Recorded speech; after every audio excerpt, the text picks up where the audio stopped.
All right. So where to start on a big project like this? There's a couple different ways to do it. And one of the things that we want to always look at first is, instead of just be overwhelmed with dimensions, we want to start by looking for what kind of base shape or base operation can I identify. And so, especially when they include these kinds of sort of isometric or projection views, which are what all of these are, in different capacities, we can determine a number of features on this object. So we can determine some overall lengths. We can determine certain radii for different features. There's some instances like here where we're going to have to come back and see we have a face, and we have another face, and then we have this information. I don't know for sure if it will display all of this correctly without having the base parts for the drawing. There used to be an issue with that. So I've gone ahead and posted the drawing for you guys, but it may not open and load correctly now that I think about it. Hopefully they've addressed that, but I think a lot of times they need the base reference for the parts. So yeah, that's what I'm afraid of, is without giving you the part, which of course defeats the whole purpose of going through the exercise. So I'll save these. Future ones are all going to be PDF format. So I'll save this one as a PDF format, because this is not a part you're going to find anywhere out there on the internet. There is no YouTube tutorial on how to make this part, so don't bother looking. I'm making the tutorial right now. So what you've got to do is look at the base geometry. And so we've been asking around and discussing a little bit. And what we've discovered is the base geometry here clearly is actually a cylinder along this axis. So what we want to do is we want to recreate as much of that as we can. So we've got some information here. We've got information here. So the first thing that we need to understand is what's going on with this part. So it's designed in a way that it has a couple different geometries, but this part of the cylinder and this part of the cylinder are two different dimensions. So we see different diameters, and that's what's being represented here. And so you want to pay attention, especially on these drawings. You want to look really closely, and those arrows are going to tell you a lot of information. So this arrow specifically is telling you the top of this arch has an 8mm radius to right here. That's got a center right there. What is that feature? Nowhere. It's in the middle of nowhere here. So there's no way to anchor this point and get this dimension exact relative to what I've given you in the drawing. And that's actually on purpose. That may seem like a mean thing to do, but this is what they do for CSWA parts, is they give you a reference and you have to sort of eyeball one aspect of it. So in this case, something like the placement of this curve. So you get a general idea of how high it should look. You get a general idea of what it should look like in these images. And you want to pay real careful attention to R being radius. And then over here, the circle with the line through it being diameter. So we want to be very, very careful paying attention to diameters versus radii, because that's where some of the early mistakes are early on in the semester. So we want to look and understand what this base geometry is. So if I were looking at this, what I would see, and we've got one more jumping in. So what we're going to see is we're going to see a base geometry, and I'm going to focus here for a second. So we're going to treat this. It might be easiest to do it with annotation here. So we're going to treat this as if there's sort of a cylinder here.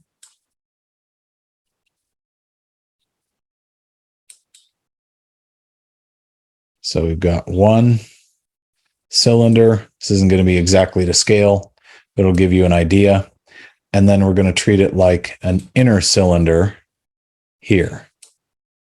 And this is how we've identified our base geometry. Because if we take this to be our base geometry, now we can start getting a lot of our features figured out.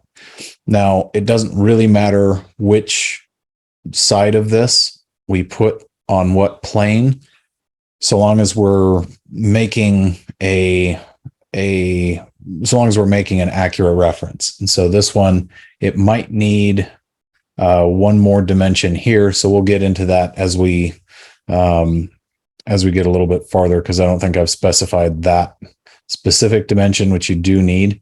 So we're going to take a look at a few of these things, but that's what we want to do to identify our base geometry. So is everyone seeing where that makes sense as our base starting point? We're going to do a two-part extrusion, and you'll see why.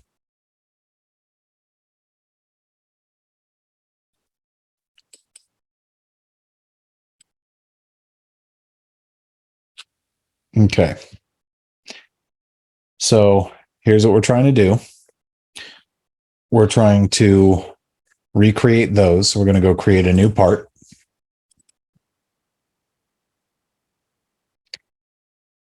And for this, I'm going to do a little work on the right side plane, just because that'll give me some useful detail. All right, so we've got one circle, and then we've got another circle like this as our fundamental base geometry. So we're going to set up our smart dimensions, and using this drawing, we're going to set our outer base as 22 millimeters, and our inner base is represented right here by our radius. So right here we have a radius of 11, even though there's the flat cuts on this part. We're going to use that radius of 11. So that gives us our outer diameter, and then we need our inner diameter. So this one has a radius of 8, so that's 16 millimeters. So we just have to be careful about which radius is pointing to which part. So that first radius is referring to right here. So let's take a look with the smart dimensions just to validate that real quick so that you can see it. So this guy has the radius of 8.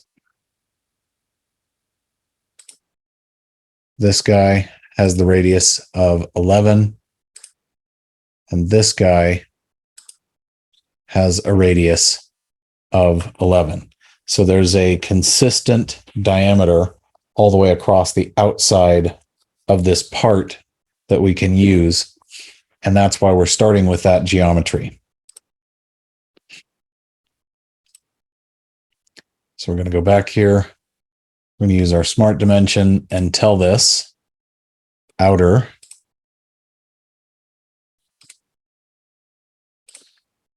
more often than not, you have to recreate or reselect those tools. So 22 millimeters. Then we have an interior that we're going to be using. And this is going to describe this cut. And the detail should be shown here, but it's not going to show up on this view. So this is one of those interesting cases where, because of the top view, it looks like this is actually a smaller diameter than this one, but that smaller diameter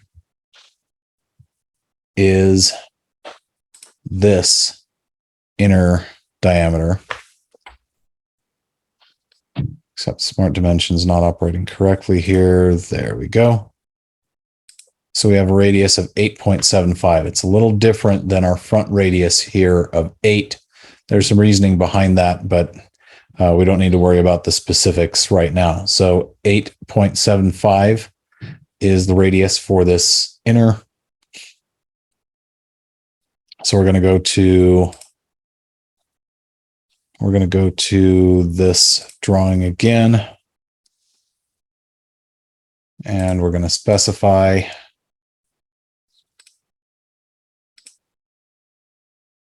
you can either do quick math, or if you're really lazy, you can say 8.75 times 2 millimeters. So even if you're really bad at math, you still have a snowball's chance of passing this class, unless, of course, you forget to come, and that's a different matter. All right, so we have our base geometry, and now what we can do is do a simple extrusion. So we'll come back and do some more features. We're going to do a simple extrusion. So I'm going to manually select the contours. I'm going to say I need this one and this one both. But how long does it need to be? Well, that's more information that we get, again, from our drawing. And more often than not, if you've got this sketch window up, or this dimension window for an operation, you're going to have to either cancel it to switch back and forth between windows. Now they've started to kind of gray out the windows if you can't select them because you have a dialog box open on one of the windows. They didn't used to have that, so it's actually a really nice feature.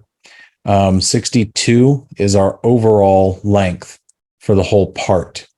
That's what this interior arrow means on the drawing. So it means the exterior dimensions in between those lines is 62 millimeters. So 62 millimeters, we go back to our part, we do our extrude, we control which contours are selected.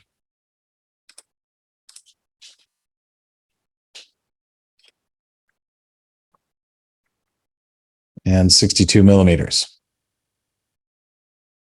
All right. So now we've got our base geometry, right? So the next question is, where do we go from here? What do we need to do next? Based on the drawing, what do you guys think?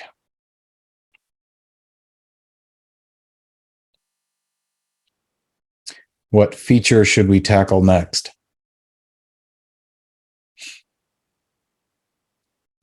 Should we do the extrude cut for this hole? Should we do the extrude cut for this part of the circle? Should we do the extrude of this outer ear? What do you guys think?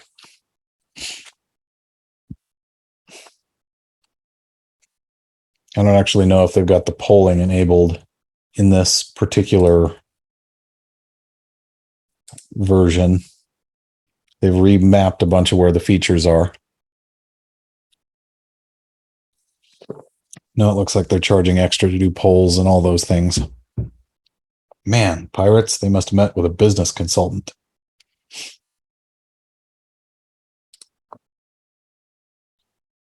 Yeah, no polls for you guys. Shoot.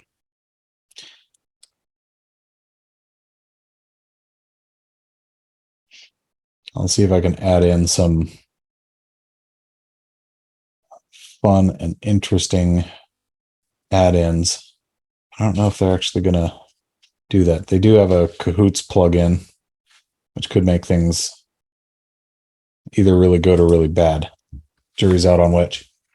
So let's do an extrude cut of that inner circle, because that's the thing that makes the most sense in order to kind of continue getting the geometric features. So that 8.75 is this inner circle diameter, and we need to know how far does that go. Well, what's a little hard to tell from this drawing, but I wanted you guys to see what it would look like, even if it's done in a way that's intentionally confusing, is this is representing a dimension between the center of this circle. So this dimension here, this 36 millimeters, is not at the center of this circle, but it's actually at the center of this circle. So it's the center of this outer circle to the center of this inner circle, giving us our cut depth of 36 millimeters. So we're going to go ahead and do our 8.75 cut down to 36 millimeters.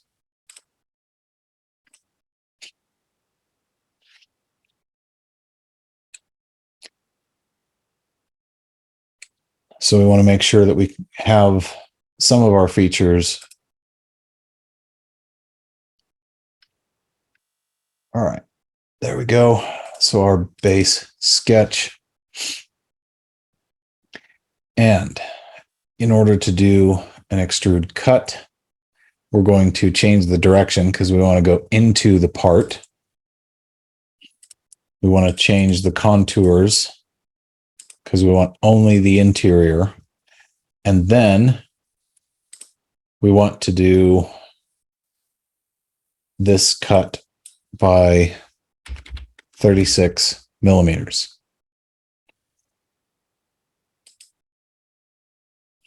So now we have our interior cut. So this is part that slips over a tent pole. Now we're going to start building the rest of the part that mounts into this mounting ear. And we'll start to get a little better sense of what this is doing. So I'm going to change the, no, I guess I'm going to leave the material as the default just for a variety of reasons. We'll change the physical material to have the properties of ABS, because that's going to be pretty close.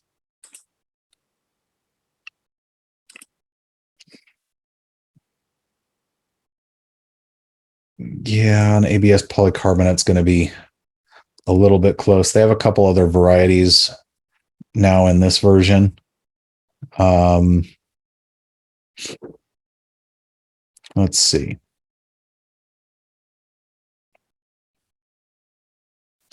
Yeah, a bunch of these are representative of filaments that you can get a hold of, but we're going to do ABS just for simplicity.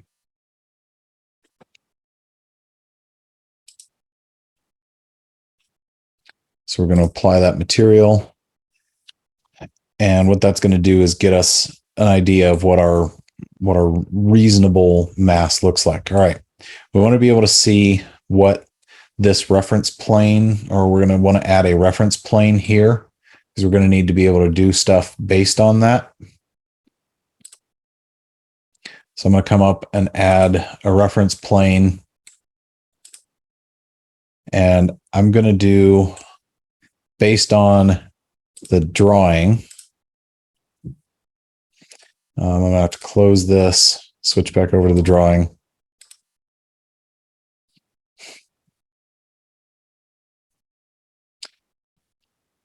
So based on this, there's some overall depth, and I would need to give you this one other dimension here, because I don't think I specified anywhere else. Yeah, should have specified it on this part. That's all right. So I'm going to bring that dimension down.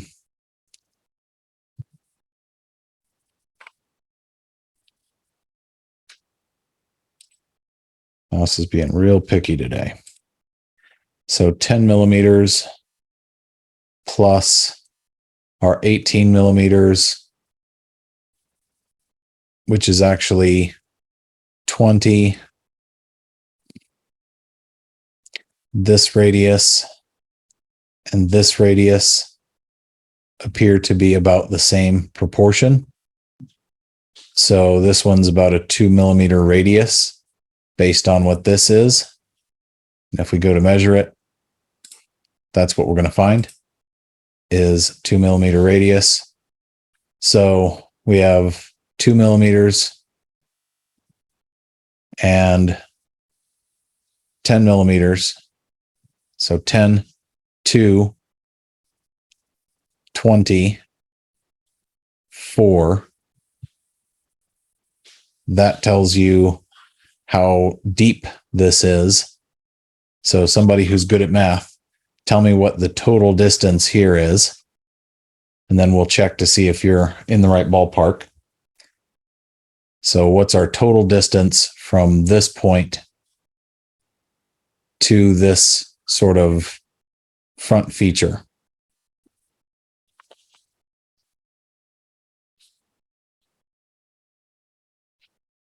See if you guys can get the right answer based on what's in the drawing.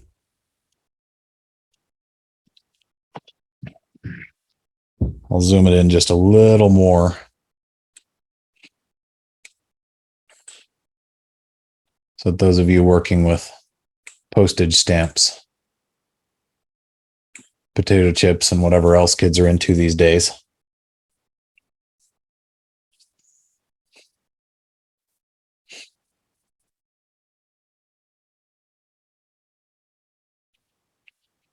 So I've got one suggestion. Let's see, can anybody else get there? What's our total distance from here to this plane right here where this particular fillet ends?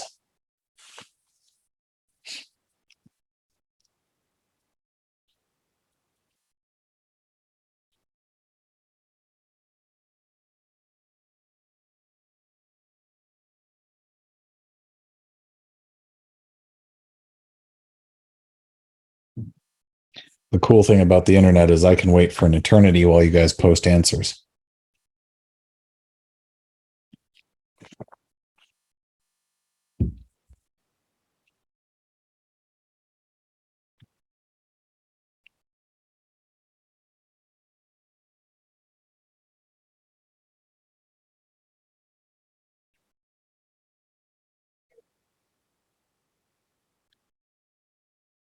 Ten, 2, 20, 4.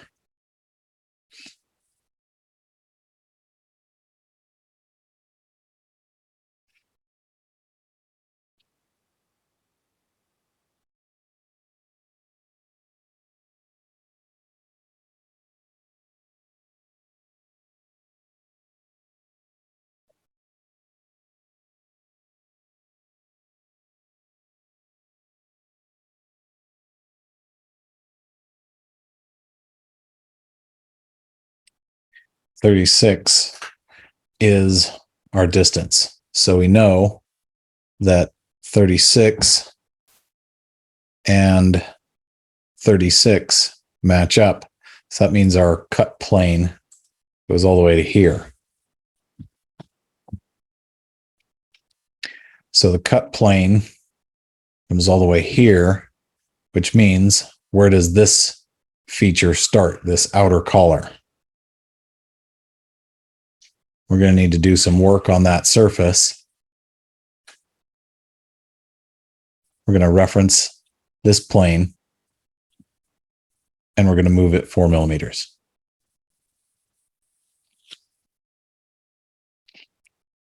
So this is how we do that. We add a reference plane. So again, I like to have my toolbar. Go back to the previous videos to see where to find those. Or you can come up here to insert, reference geometry, and plane, if you want to do it the old-fashioned way each time. So we need to reference this face, but we need to offset it by that 4 millimeters.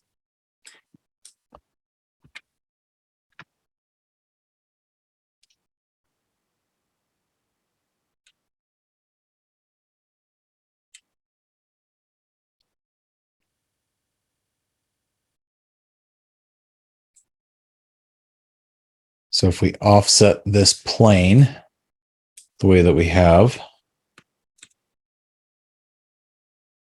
what we're going to do is have a little bit of distance between the plane that we're doing the drawing on and that starting point.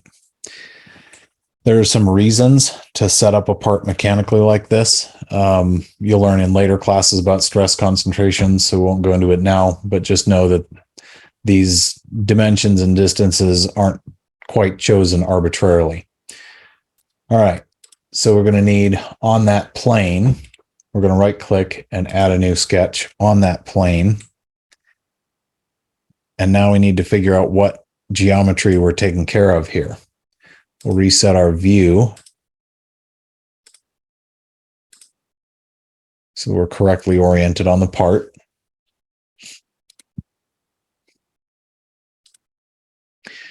We're going to do an outer circle here.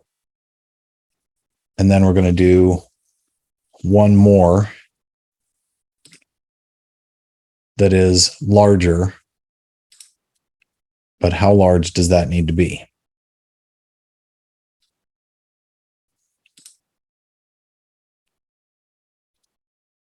So that's where this information comes into play. So we find on our drawing where the arrow is pointing to the outside. So that outside arc, based on this, which is the front view, that outside arc has a radius of 16. So it's a 32 millimeter diameter, and that's what we're setting.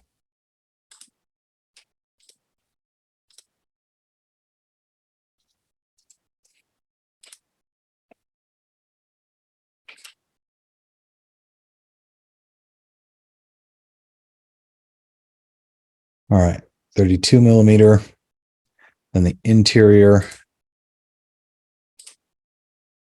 is 22 millimeter, because that's going to be the same as the outside. Then this part is going to get extruded, except note that we still have this separation from the end. But we need to finish the rest of this geometry.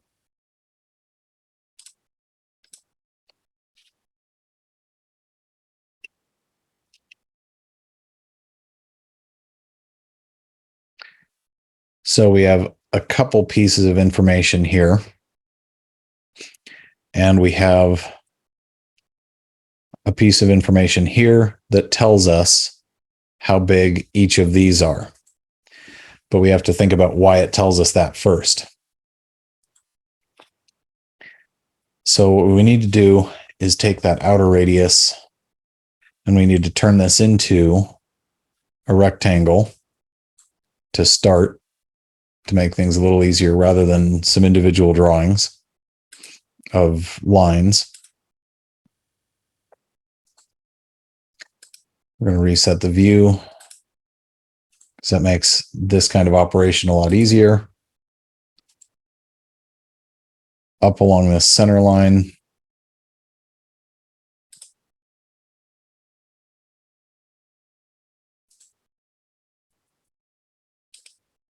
We make a rectangle.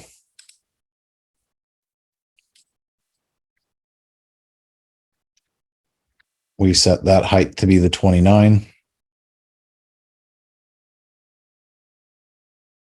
This dimension should already be 32, but we want to verify that it is. That way we don't have some strange misalignment on this side, some non-coincident point and who knows what else going on. So now we need to capture a couple other features on that part.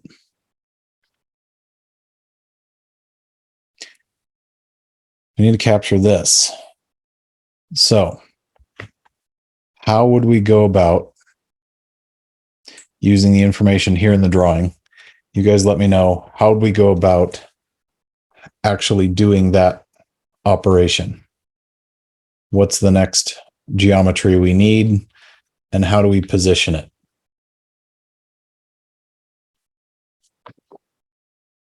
And there's a few different ways to approach it, but I want to know what you guys are thinking.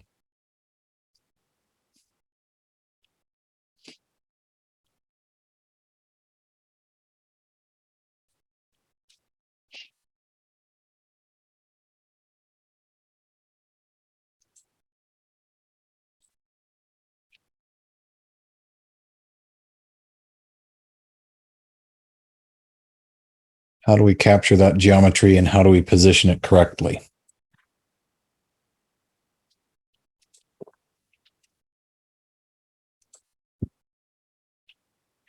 This is another instance where it's probably easier to unmute and explain.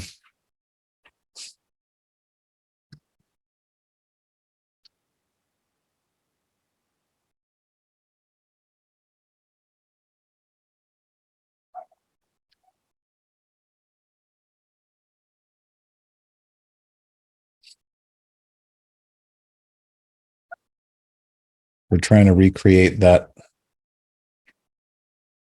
hole for this feature. What should we do?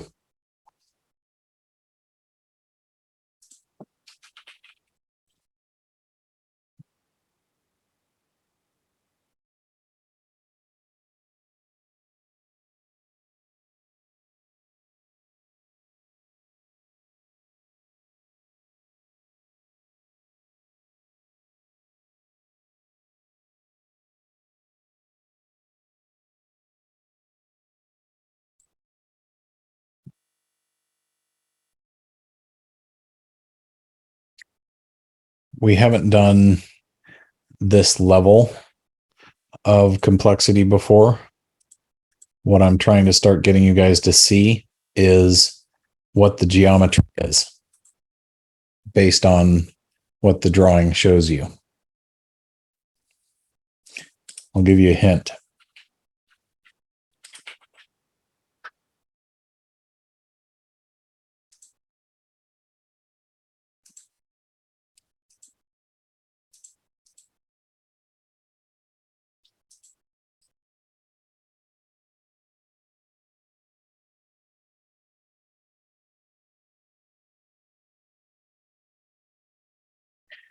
So this part is what we're interested in, because that makes for the geometry we're interested in. We can add a rectangle, and we can do an extrude cut, which is how this kind of feature is made.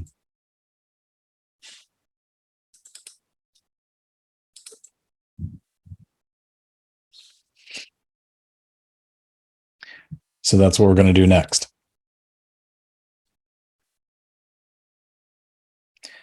But we're going to capture as much as possible all of that geometry in this same sketch.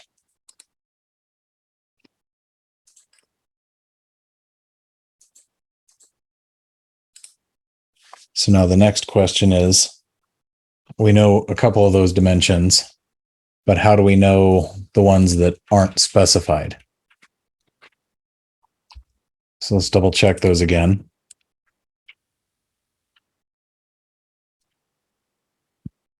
So this height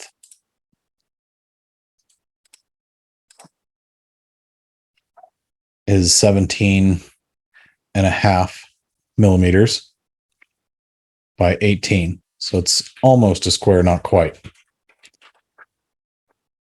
So 17.5 by 18.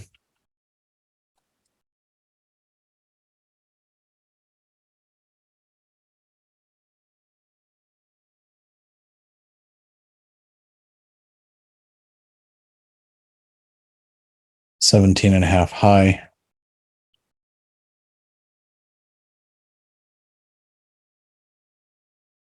By 18. Now, the real question is, where does it go?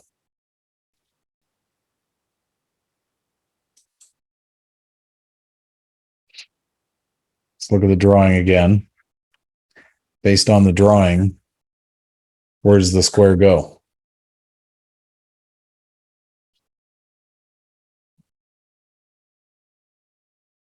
So yes, we are going to use the trim tool, but we're not quite there yet. It's the right idea.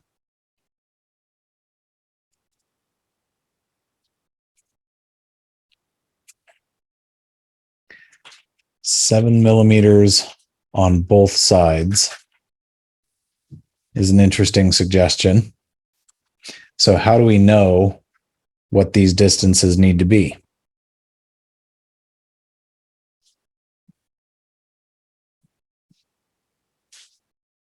Because we haven't specified what this is, but we can make a pretty good estimation.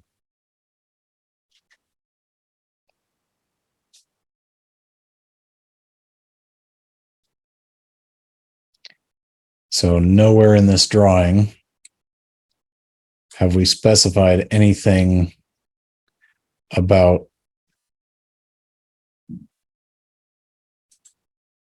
what this outer value is, except where? Right here. The difference between the outer and the inner is 18 and 20. So the difference between these two is 2. Half of that is on each side. So what's our outer chamfer radius? 1.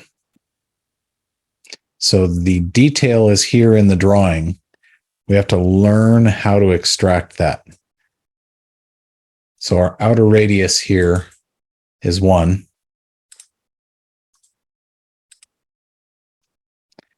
Which leaves our interior distance as 6. We're going to do this at the last step. So indeed, what we need is the distance between here and here to be 7 millimeters on each side. And that's how you arrive at knowing that based on the information that's in the drawing. So we're going to set those dimensions to 7 millimeters.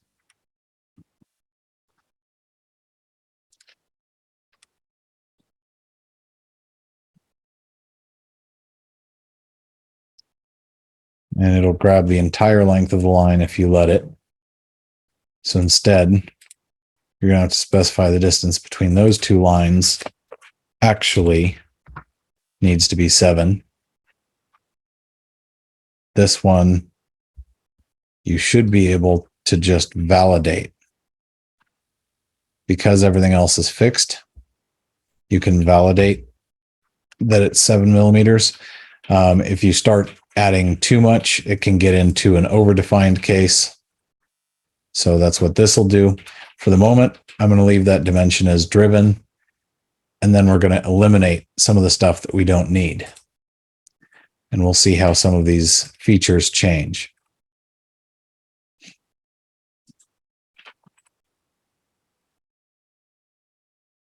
So now we're no longer overdefined. We actually can use that definition because we're going to be taking stuff away, and we know that we're going to be taking stuff away. But we also want to extrude as much of that geometry as possible, because we could do 18 different extrusion steps to get this feature correct. But instead, we should try and create as much of it as possible from a single step.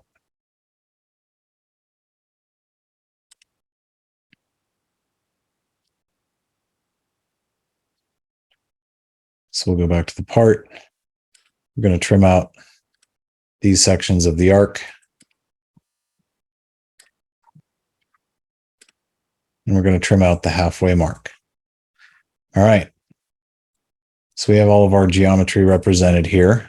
And even though we've cut and eliminated because of how we did our careful dimensioning, this is now still fully defined. It's almost like we actually know what we're doing.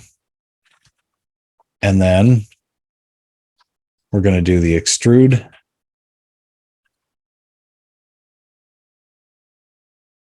But how far? Anyone remember from the drawing how deep this module is? Or that feature on the object?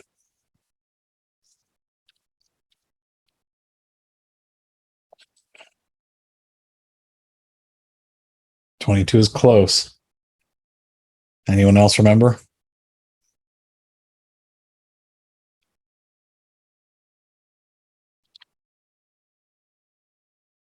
It's 20. Good.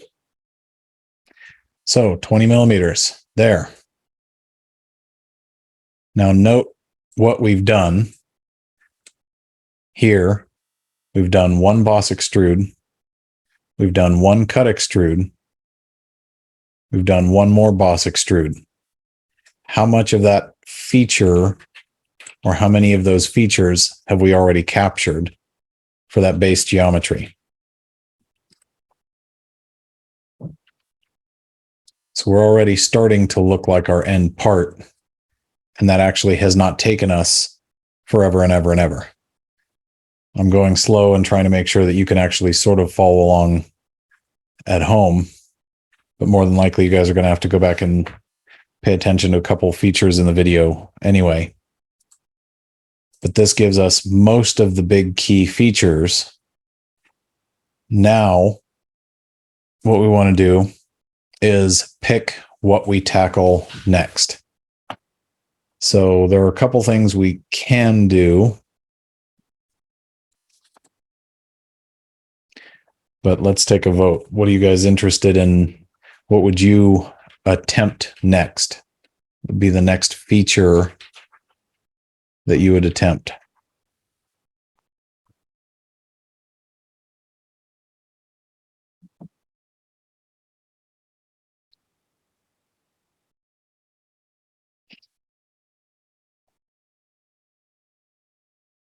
Okay. This top semicircle kind of feature. Okay. So we can do that kind of from the front side. There's a couple other ways that we can do that. I'm going to make a recommendation on how to approach that. So let's do that next. So when you go to create a feature of that sort, especially if you've already got a plane here, what you're going to do is add one more sketch to this plane.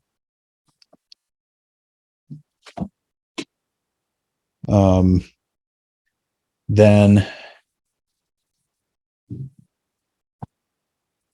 we're going to move our camera angle so that you can see this more clearly. And you're going to set up a 3-point arc. The trouble is you need it to be a certain width. You can do it a couple different ways.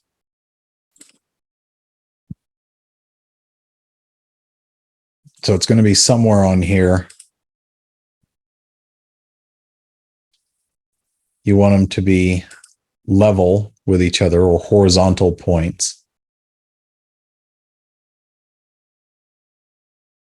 And then depending on where you need the radius to be set, you move it up or down. So for the moment, we're going to leave it here because it turns out we're going to need one more piece of information first in order to do some of these operations. So everything that we need to do on the nose of this piece we want to try and do in a sketch that's going to look like this, but it's the sketch that created these features, because we're not going to do further extrudes. We've already got our extrusion. We just need to do some of the cuts. So this dimension, this 16, becomes very important, because the 16 is how wide this is. And you note where that comes up, this is an intersecting point. Same thing over here. That's intersecting. So how do we know how far apart that needs to go? It needs to be the same 16 that we have elsewhere. So right now we're close. We want to go ahead and do 16 millimeters.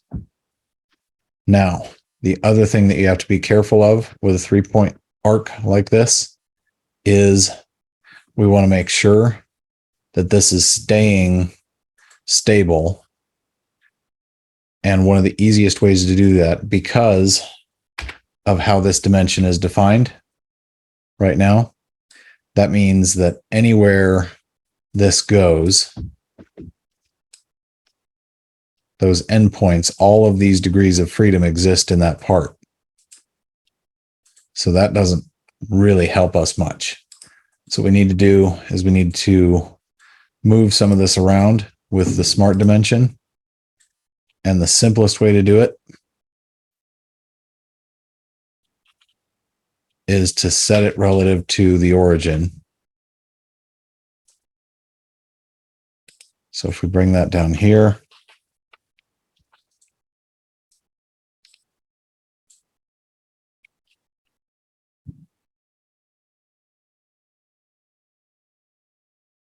it can be a little bit tricky. So sometimes you have to zoom in, make it a little easier. There we go. So if we set that to be 0, then what it's going to do is move that endpoint.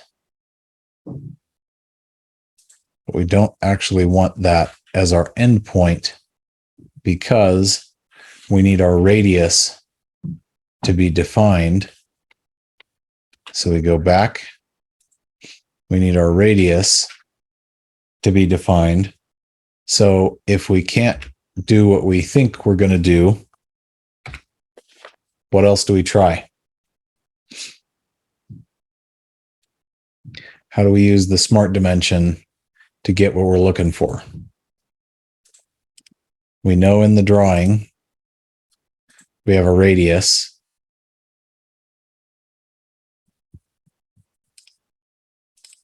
So let's set that.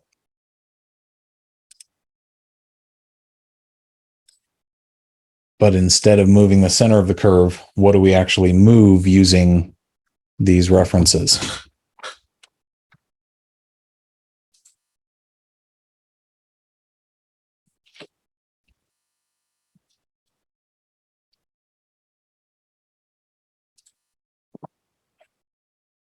How do we get the curve to be where we want it to be?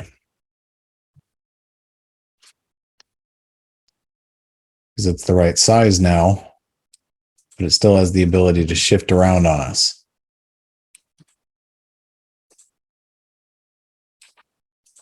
So we either grab it and hope that it's right, or we can do something with the smart dimension. What should we try?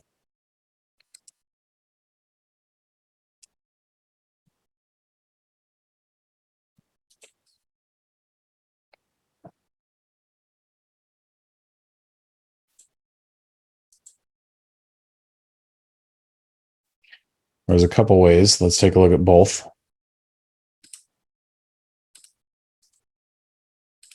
One is to reset this distance now that we have another definition to help us as 0.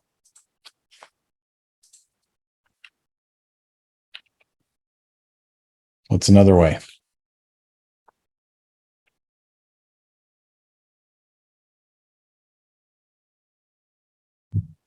About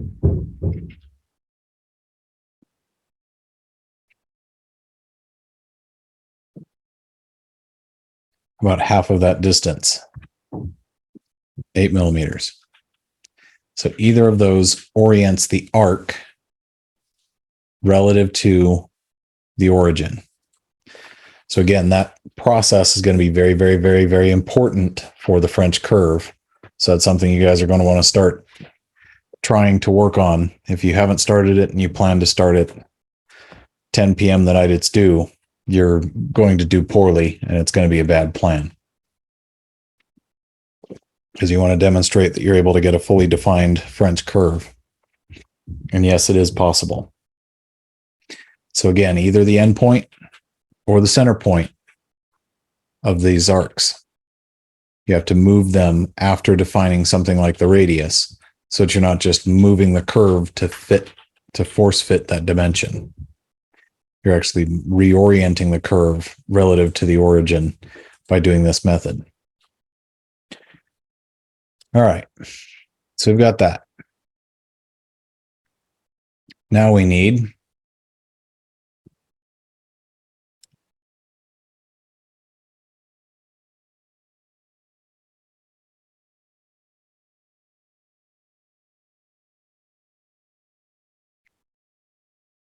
this rectangle. Why do we need that rectangle?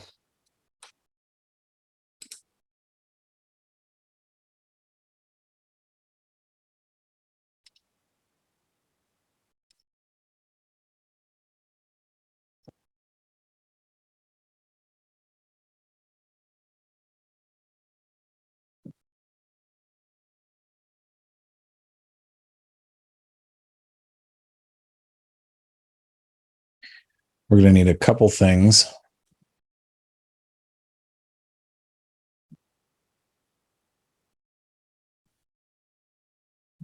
We're still going to need an arc along this bottom, and we'll see why in a second.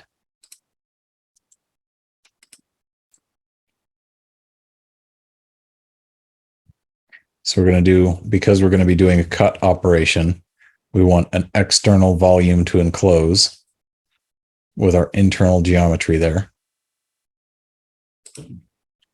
We're going to whip together a couple 3-point arcs and cheat a little bit.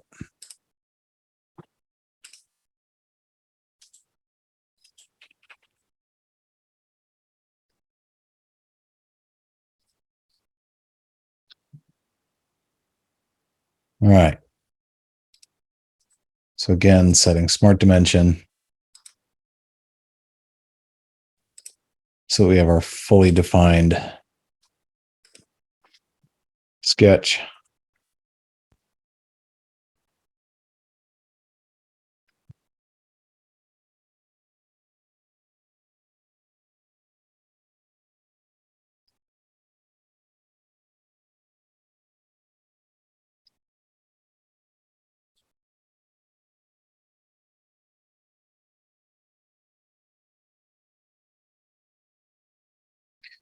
We have our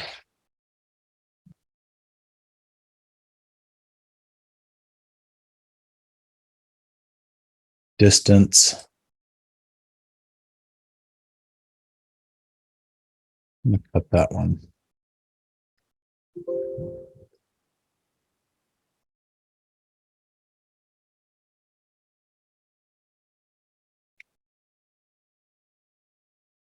Once I'm out of that sketch tool, I can delete that reference point. And we can use our smart dimension as a driven dimension. It's not going to be helpful to us. So we're going to delete this.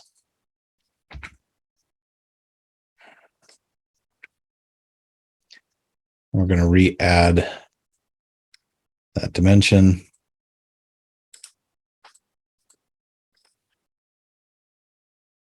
Eight.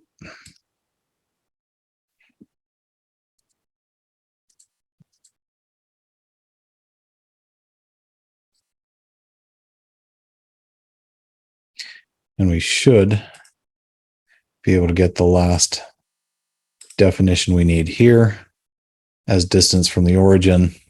And now we're fully defined. So again, it's about getting the right combination of distances in X and Y from the origin in order to get where you're trying to get. This now has full definition, and we've got all of the regions that we need to be able to do a cut. So we're going to step out of that sketch and set up our extrude cut.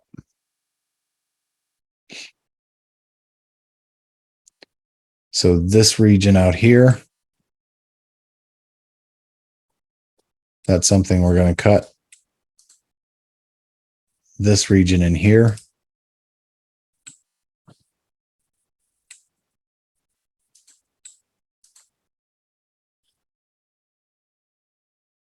Yeah. So this goes all the way up to the line. You can do it from this face or from the other edge using the from sketch plane or the surface plane option. So it doesn't really matter which, so long as you're keeping track of it. Now, that extrude cut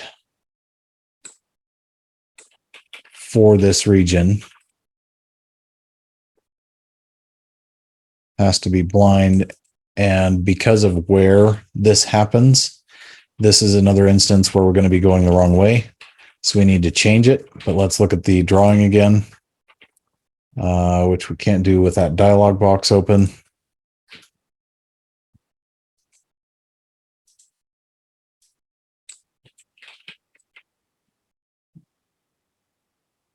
So it goes from here at the end all the way back to where? We have that depth, even though it's not specified in the drawing here. All the information is right here to figure out how deep that cut goes up to this plane.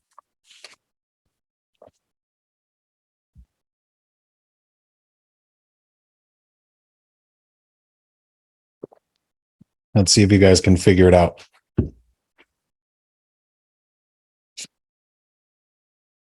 What is our depth on that extrude cut?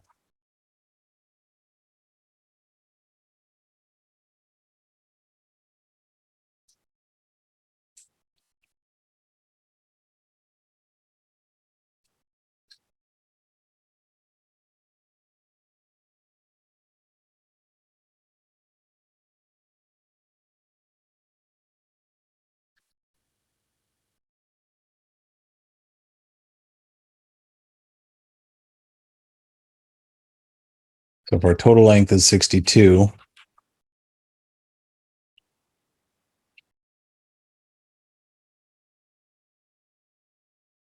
take away our 10, take away our 2, our 20, and our 4, and then you'll know what this distance is.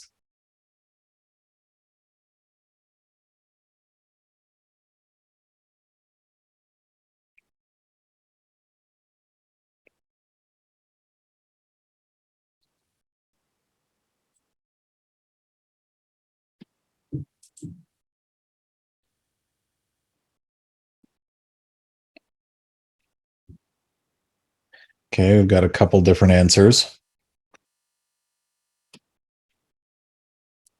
Because we know what that adds up to.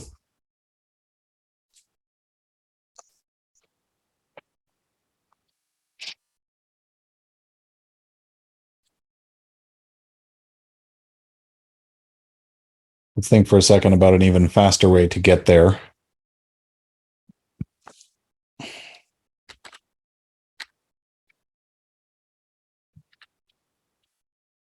So 26 is what we're looking for. 26 is going to be this dimension right here. not that one, from this edge. Had my front edge obscured here.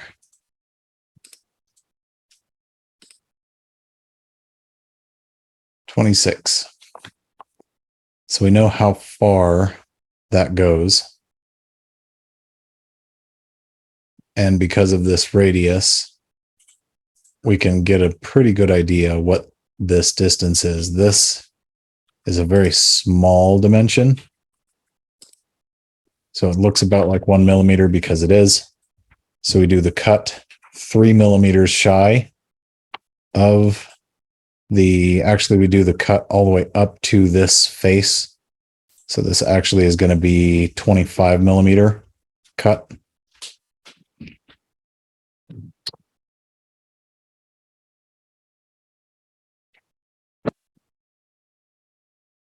So we know what our distance is. It's 25. We know what our contour is. It's this, but that's going the wrong way. So instead of being from the sketch plane, we actually have to have it from this front edge. But now that's going the wrong way. So we have to flip the direction.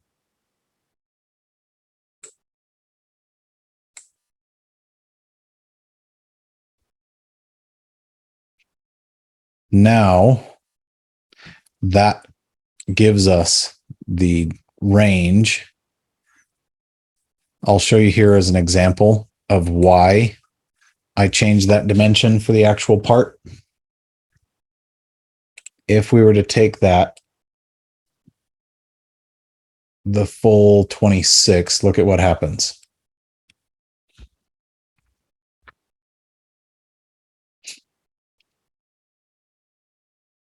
What happens to our part right here? We can now see through it.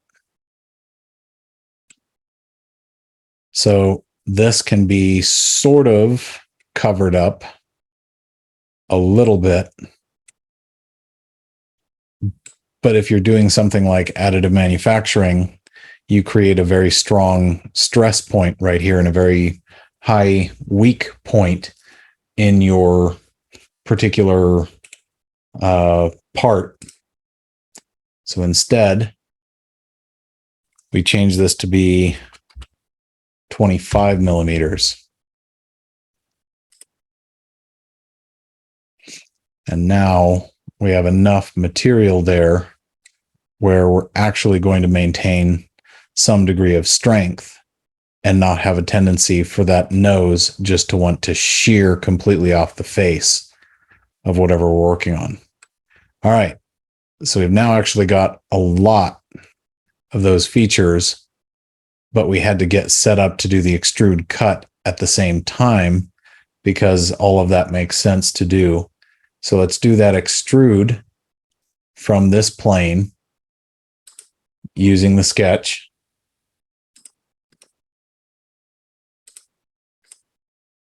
So from sketch 3, here again, got to go the other direction. And then that's too far. So we've got to see based on our drawing what that range is. We're going to set it right now to be 14. And we're going to go check our drawing.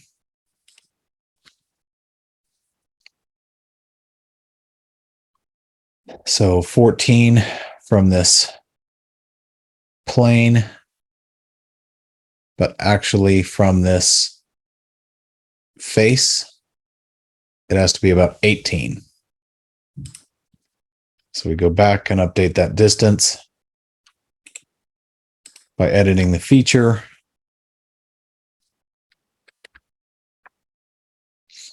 $18, and we're done there. All right. So now we're really making some progress on that part. Okay. We've captured a lot of that detail.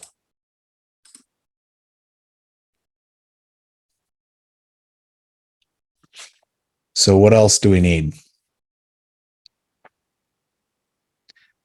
What's one of the next things that we should start doing? Because we've got, honestly, most of the major detail of the part now. Even though it doesn't look like it, we're actually about 90% of the way now, something like that.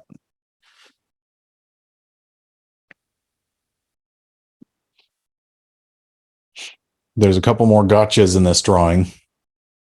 And again, I'm trying to get you guys prepared for the CSWA. So instead of letting you guys get to the CSWA and think that you're ready and not have had any practice, we're just going to go ahead and continue to use my favorite teaching philosophy. That is, if you can dodge a wrench, you can dodge a ball.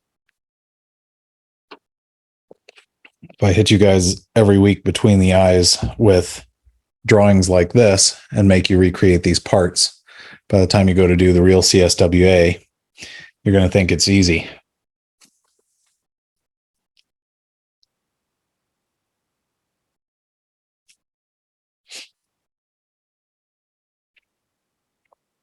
So what's the next feature we should go for?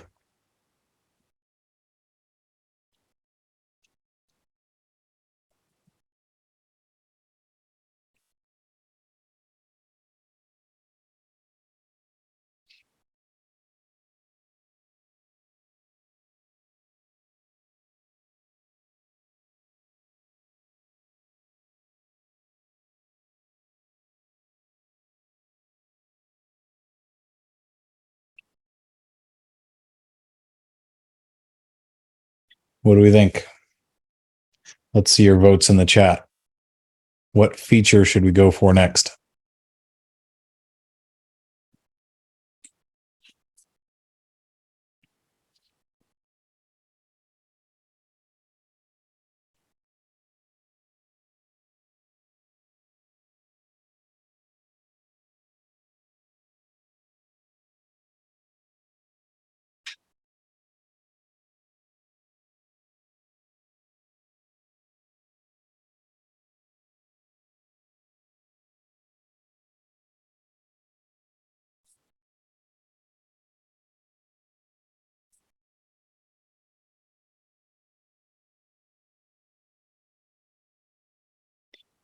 Okay, we've got one vote for fillets.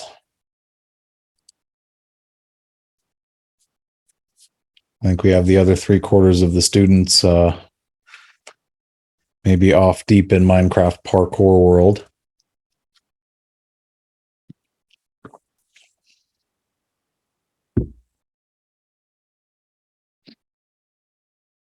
Okay. Fillets. A lot more votes for those.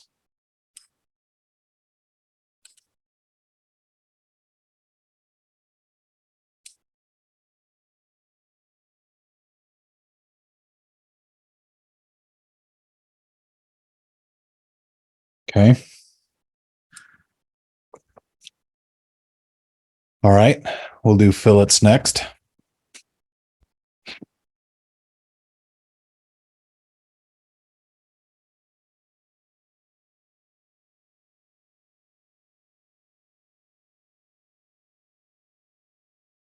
All right. So we've got a few different varieties. So let's see what we can find here. We have the one up here at the nose. So based on what we see here,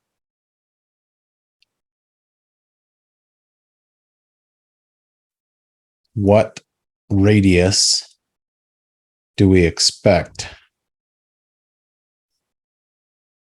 What's our fillet radius here?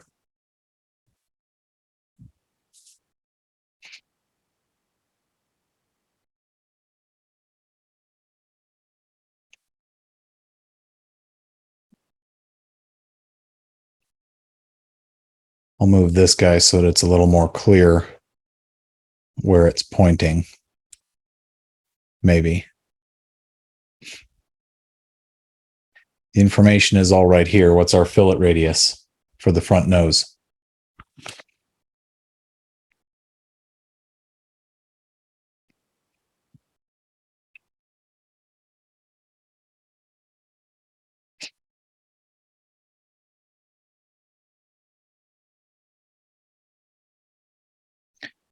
Well, we know a couple things. We know this outer radius is 11 because that's our 22 millimeter circle. And we know the nose down here is 8. Good. So let's start with this one.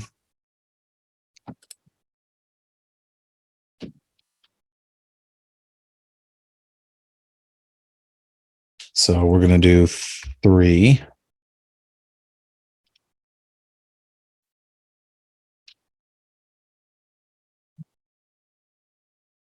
So 3 at top and bottom.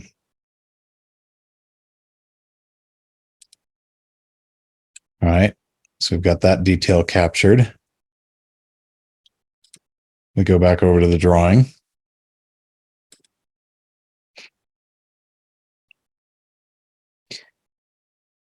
All right. What about this guy?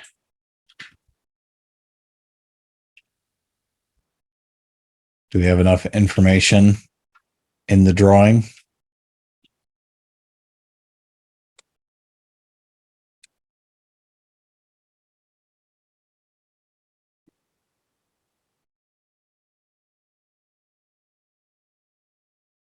Let's see what our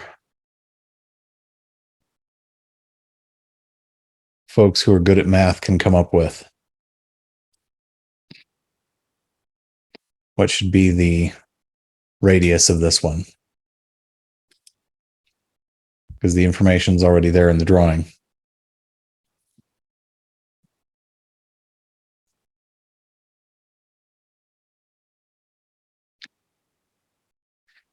We know the whole thing was the 4 and the 14, giving us the 18 long.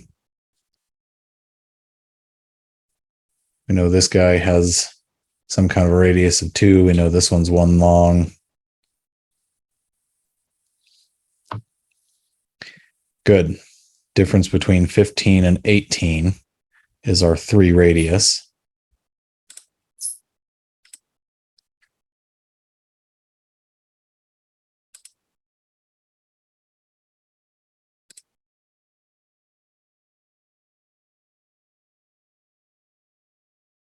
So a radius of 3 there. All right, so we capture that part. All right, now we need to do the big portion here.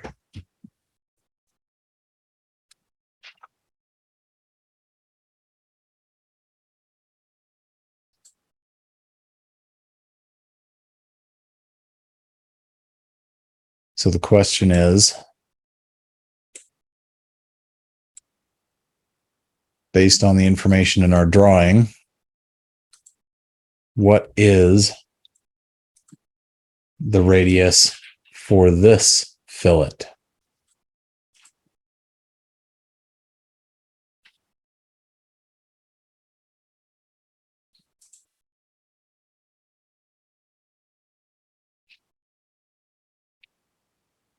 Let's see if you guys can pick it out.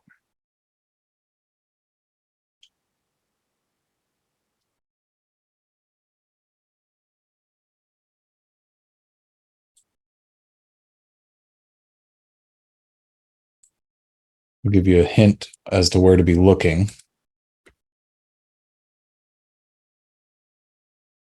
That feature starts here in the drawing.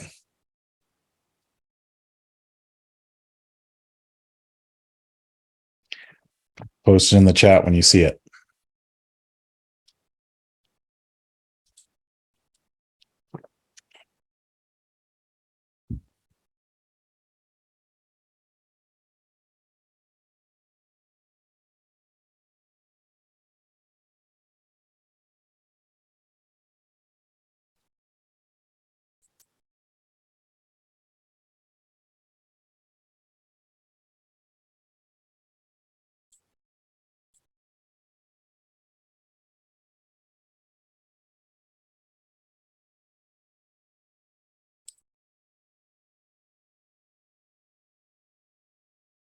It's this distance here.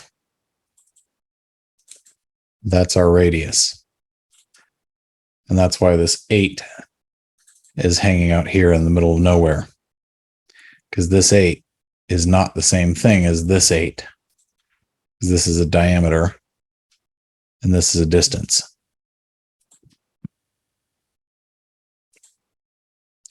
So this gives us our radius along that edge.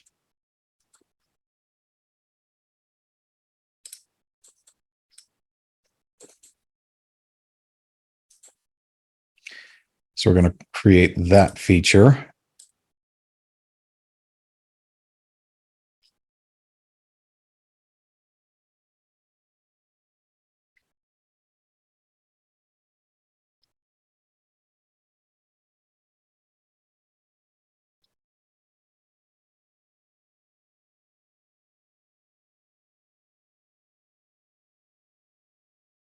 You got to be careful to select the right edges.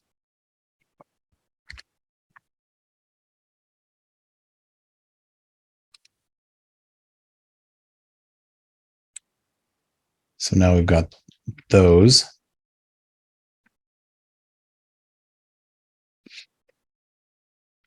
So that's most of our features recreated here.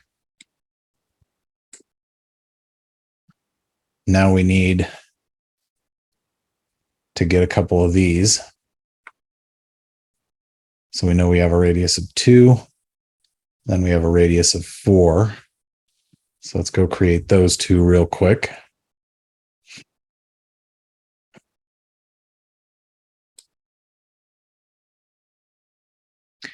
And we have this one too.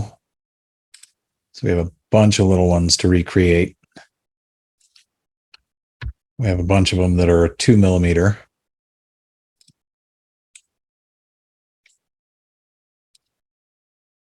So each of those individually, we want to grab all of these. I'm using our symmetric today just to keep things a little simple.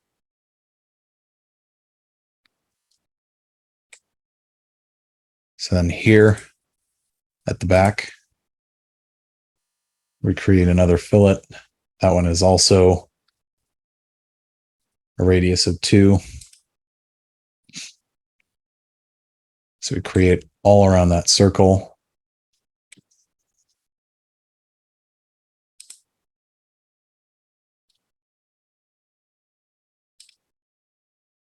And now because of order of operations, this will be a little bit different, but you'll get the broad idea. This one is actually a 4.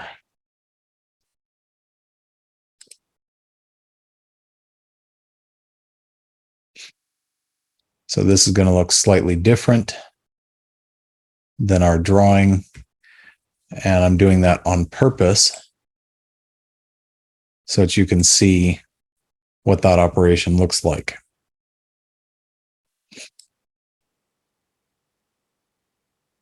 So based on the drawing, this feature is minorly different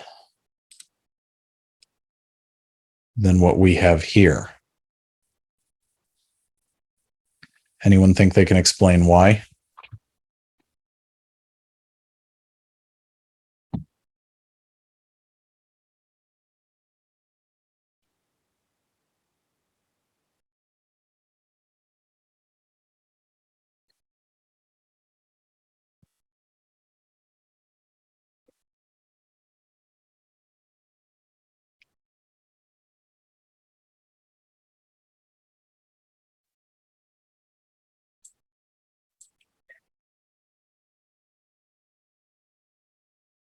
Let me do this in a little different order.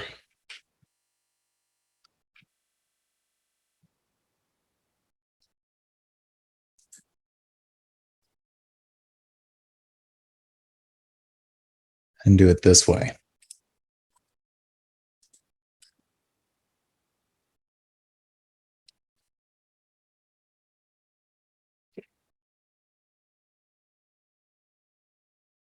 Now, that was pretty quick, but what did I do there?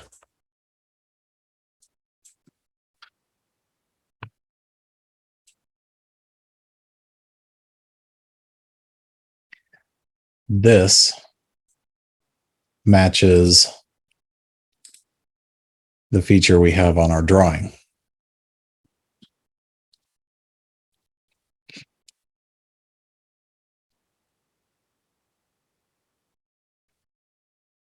Guess I can orient it to look a little bit more like the view we're looking at.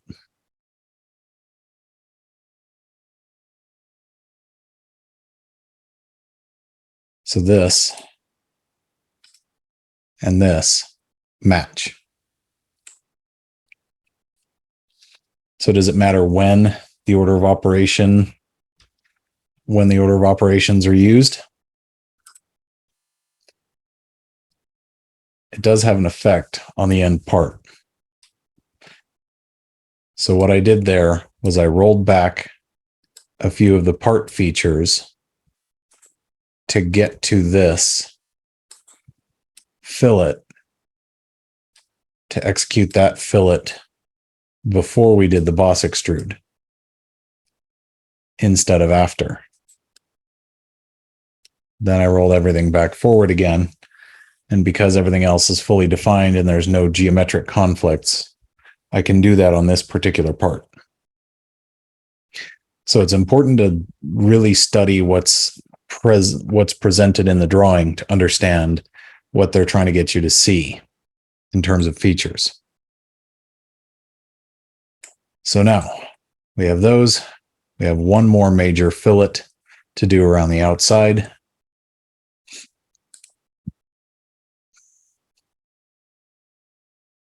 And this one is our 1 millimeter. And because this is a fairly continuous geometry, it recognizes all of those places. And we hit OK. So now we've got basically all of our fillets in place.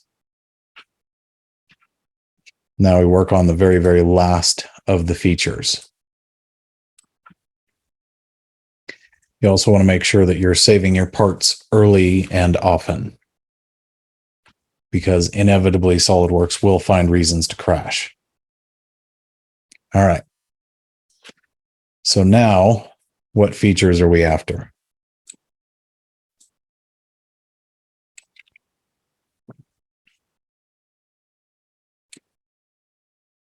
We're after the holes.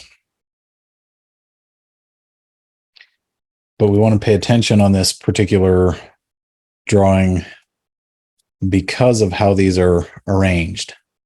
So we have a couple different size circles, and then we have that chamfer. But when we look at the part from this side view, we only see one kind of hole. So based on what's visible here, what do you guys notice about these holes? Anything?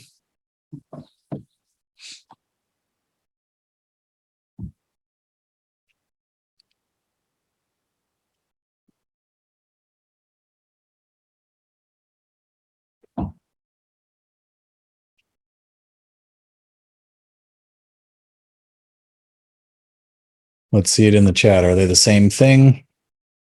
Are they different? Is it just a matter of perspective?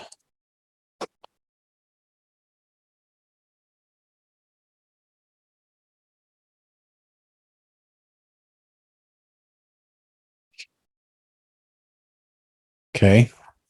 One has a chamfer. That's a huge difference. What about the holes themselves? Any other similarities or differences?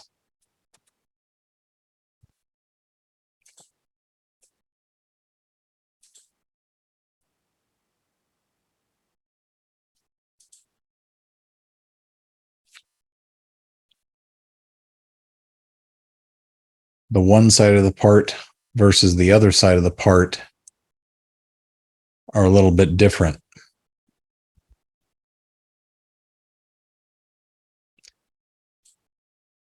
Could this be why there's two different sets of circles here?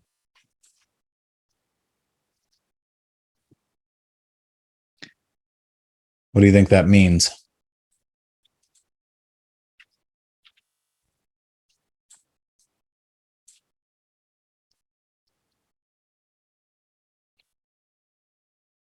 We'll make a companion part to be able to show what this is,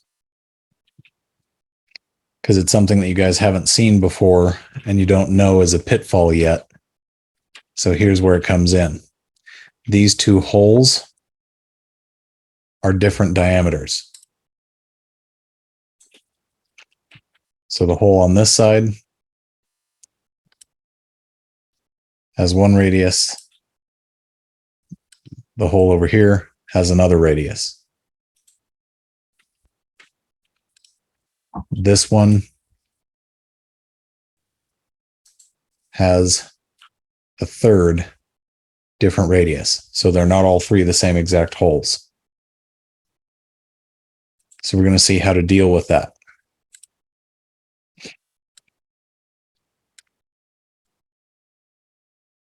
So now we have something that we can do with another reference plane. And I'm going to use this top surface, but I need to make sure I have a 0 offset.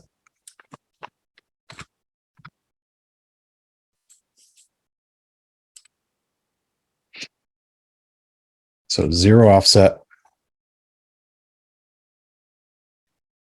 And we've got one more thing here.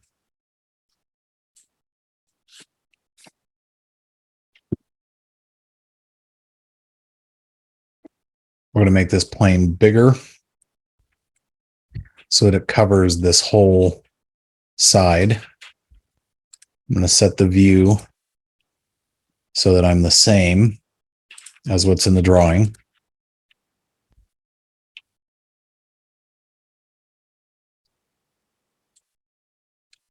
So I'm going to try and frame this so that they almost overlay each other, but not quite. All right, so we need a reference here, and we need some kind of a reference here. So whenever we need references on a plane like this, what feature are we using? Or what sketch element, rather? What sketch element are we using?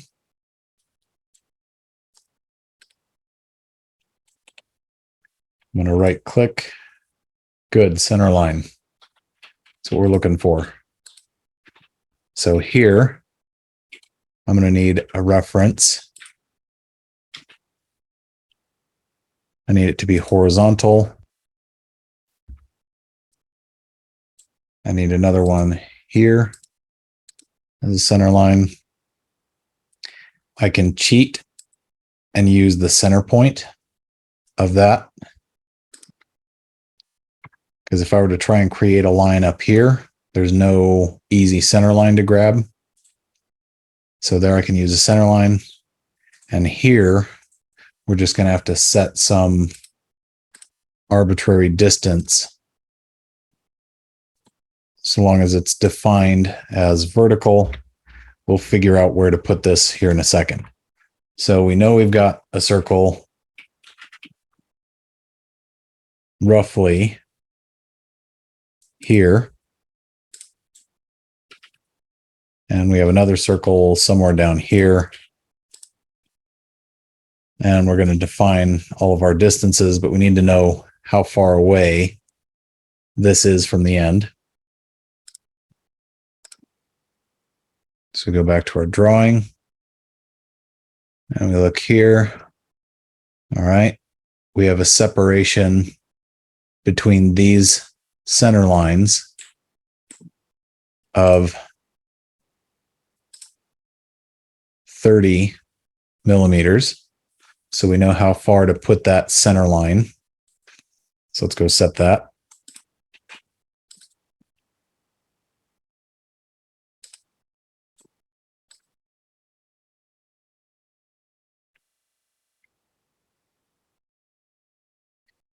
So now we have our center line set. Now we start putting in our dimensions.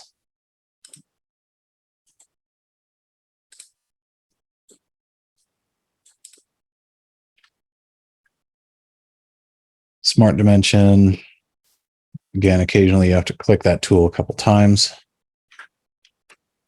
This one is right at 4.10, so it's really close there. This one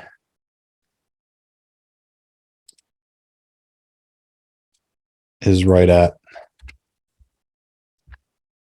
4. Same with this one.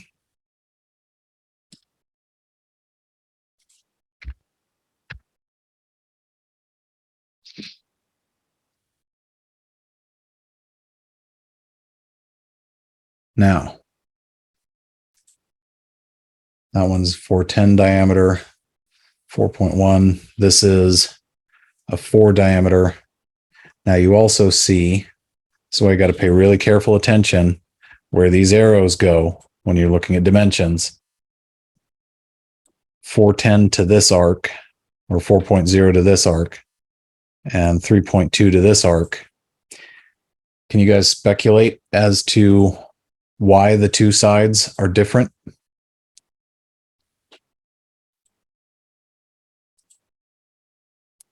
Why would the two sides be different?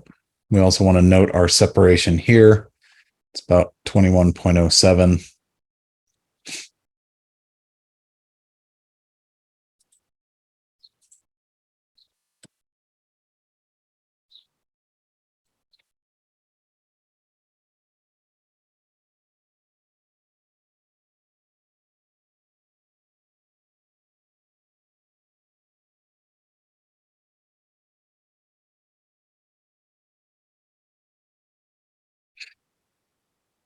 So we've got all of those set.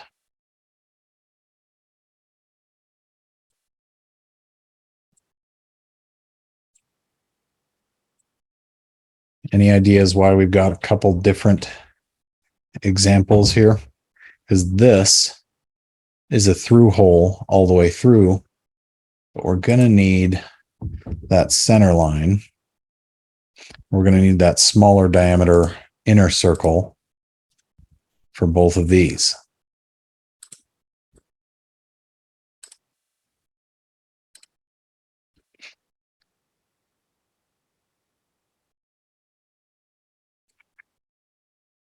.2 millimeters.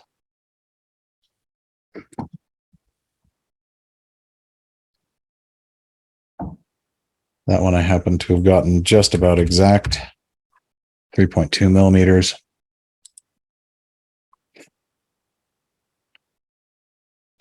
So now we've got enough detail.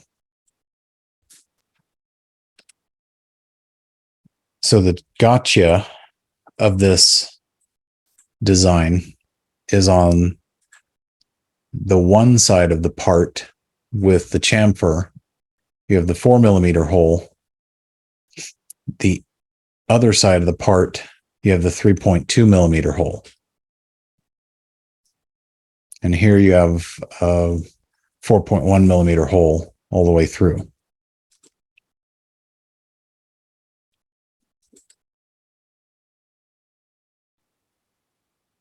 In order to make it immediately clear why we're doing that, we'll create another part real quick and use it to explain.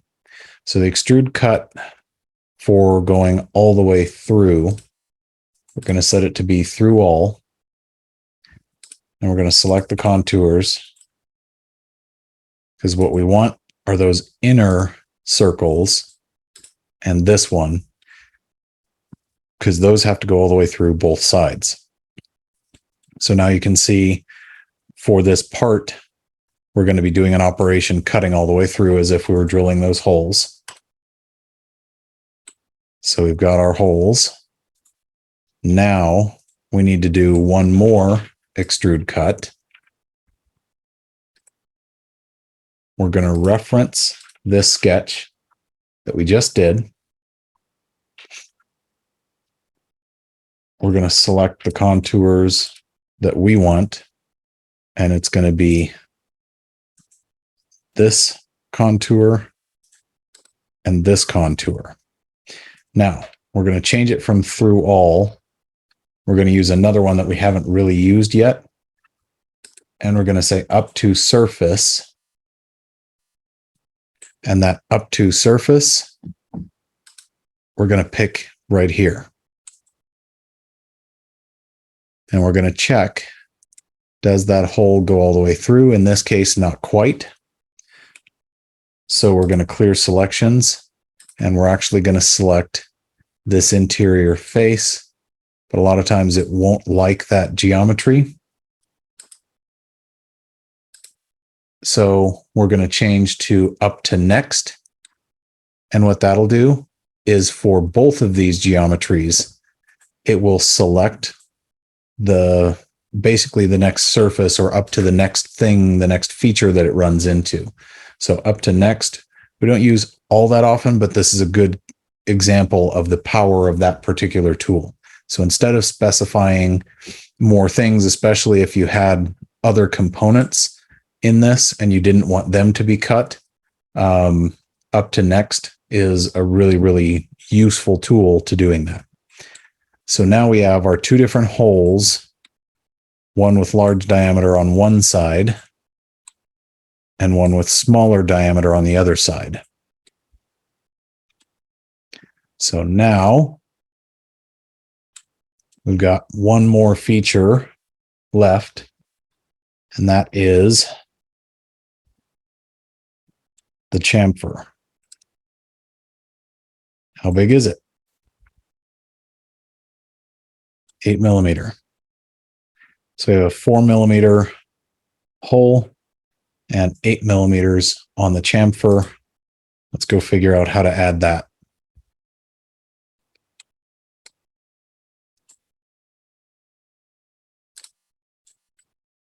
So chamfer, I'm going to select this feature. We've got to drag this down. Let's start with 1. See what that looks like. And we're going to select that edge again. So we've got both of these. All right. So that gives us something. 2. That gives us something. Okay, but it said it's 8 millimeters, which is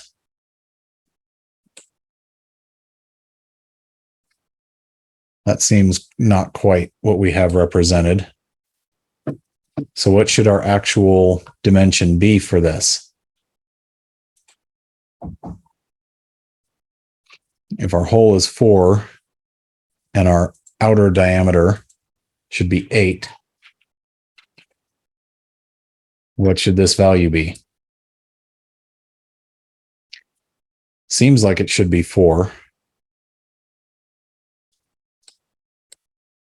But if we do that, then we have these gigantor craters. And that's not quite what the drawing looks like.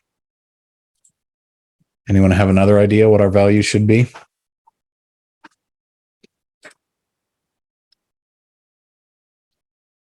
Let's go back and edit that.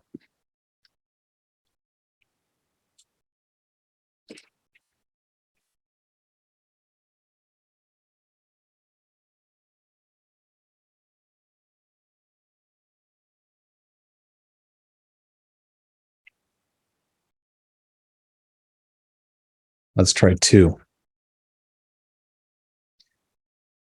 But these look a little deeper than what's in the drawing up here. Those look maybe a little more shallow.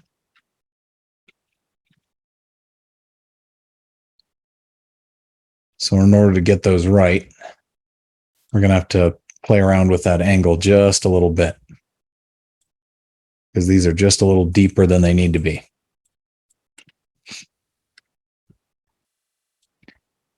So instead, if we increase this, it goes 65 degrees with respect to this direction. You can also flip directions and have it go the other way. But what you can see there is you actually want a smaller angle to do a shallower cut.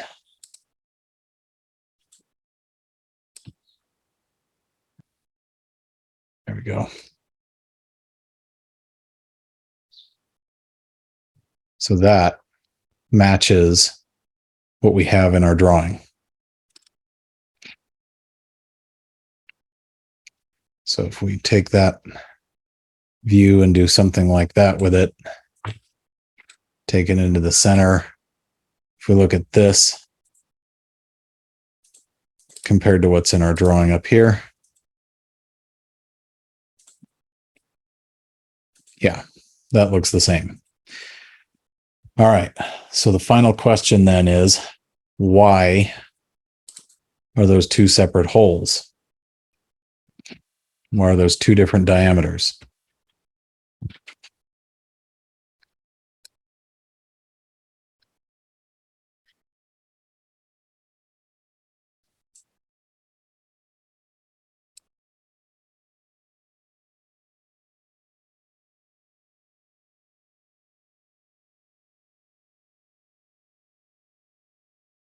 We're going to make a new part to answer that question.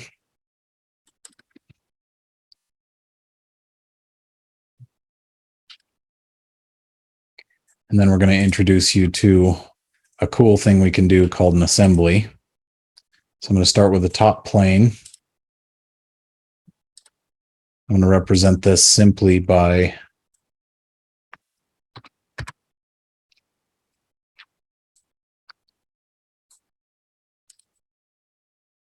a 4mm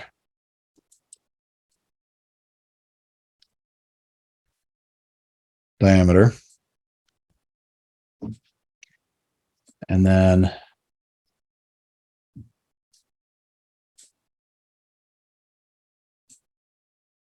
I'm going to add on the center line, I'm going to add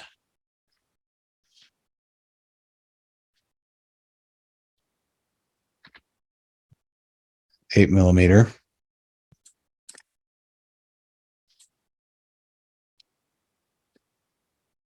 And then I'm going to do, I'll do that on the very top. So we're going to do an extrude.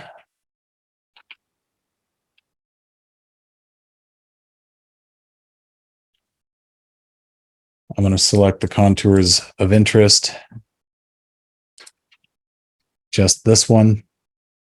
And I'm going to make this, let's see, what's our main dimension there? About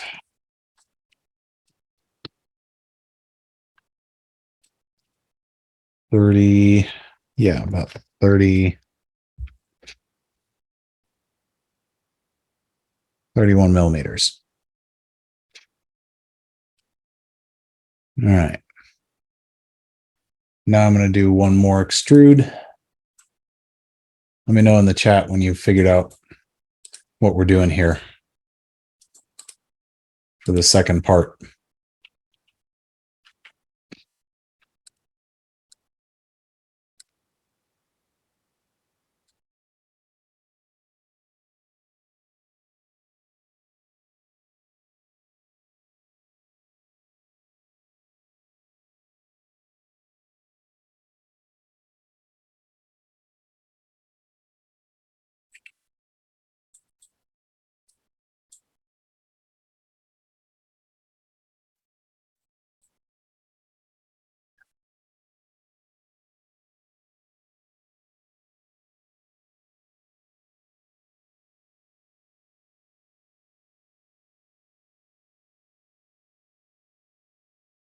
And add one more element here to the top, which is actually the base the way this is drawn, but that's okay.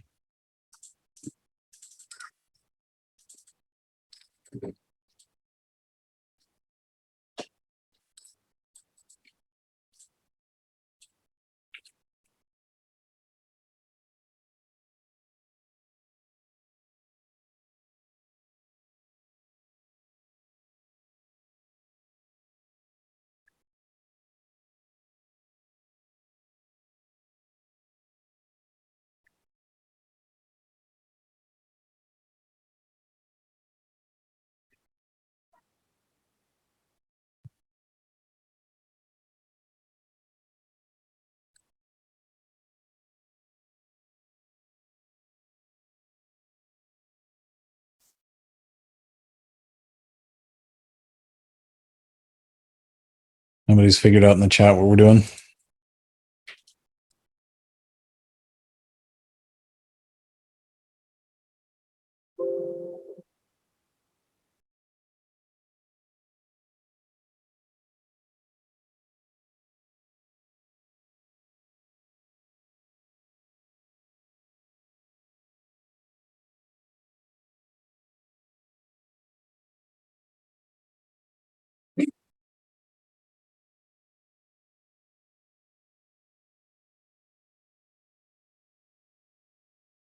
Good. One got it.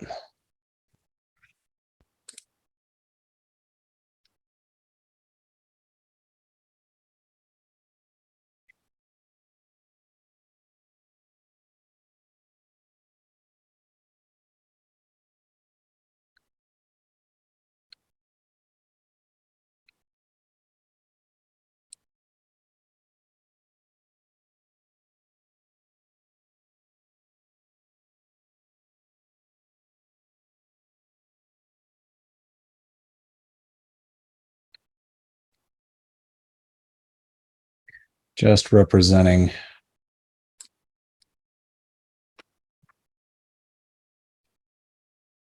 what this would actually look like here.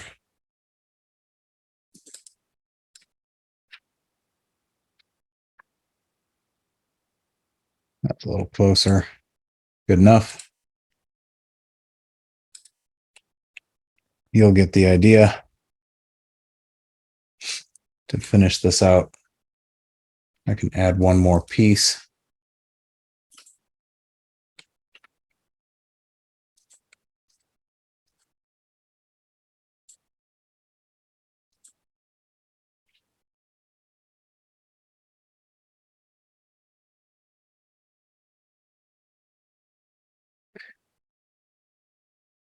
And I'm going to add a circle to this one, referencing. I don't know if it'll let me reference that edge or not. So I'm going to have to change views again real quick. There we go. That will do. Just a little smaller.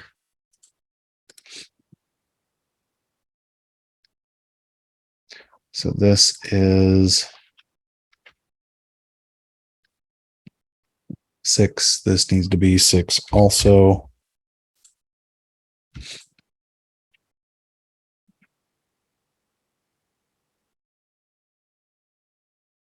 And an outer diameter or an inner diameter, the radius of 2. So we can do an extrude at the same taper.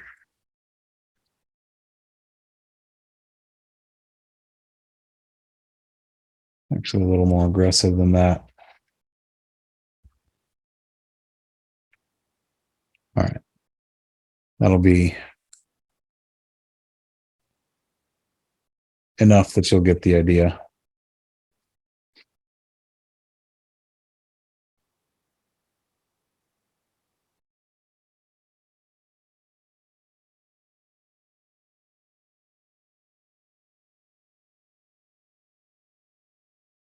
Let's extrude specifically this outer region.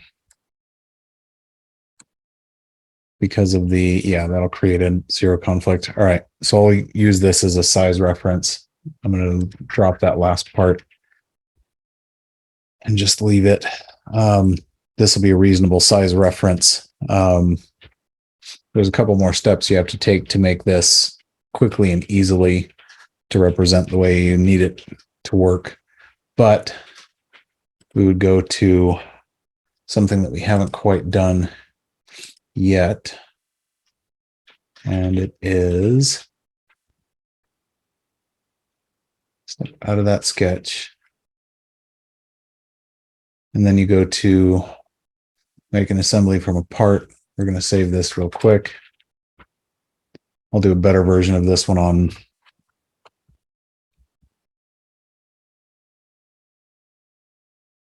Thursday for you guys to see. we're going to go to make an assembly so that you can see one of the features that will tell us why we need this.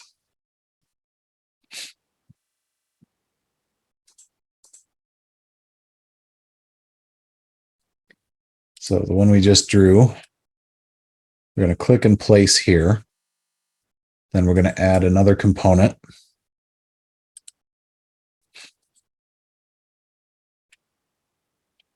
And I'm just going to quickly do a couple mates to orient this. So we actually want concentric between this and this. And we want to reverse the orientation. Okay. Then we want to make this, and really want sort of a coincident between this edge and this edge.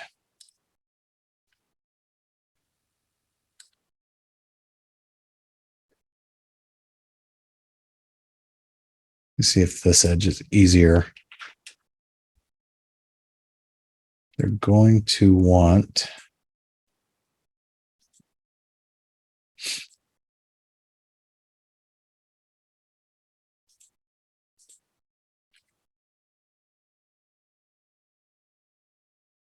all right. Let me redefine, since it's not liking that edge. I'm going to do a depth set. And I'm going to use this one, which has a more clear plane. This one has got two different planes associated with it. We'll learn later in the semester why that's different.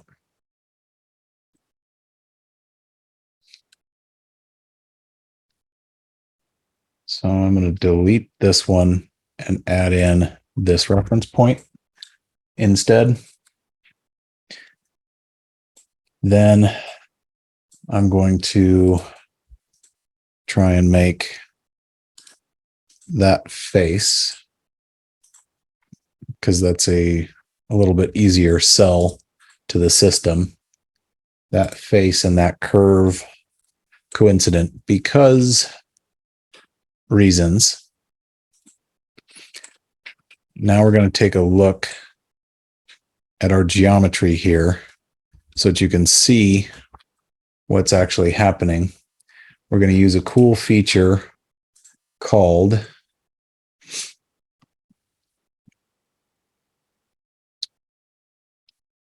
under evaluate.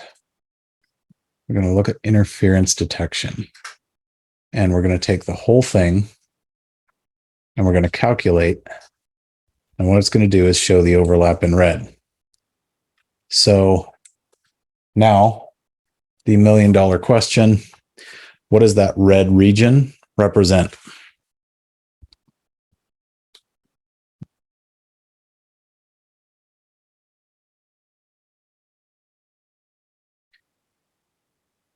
Let me know in the chat what you guys think.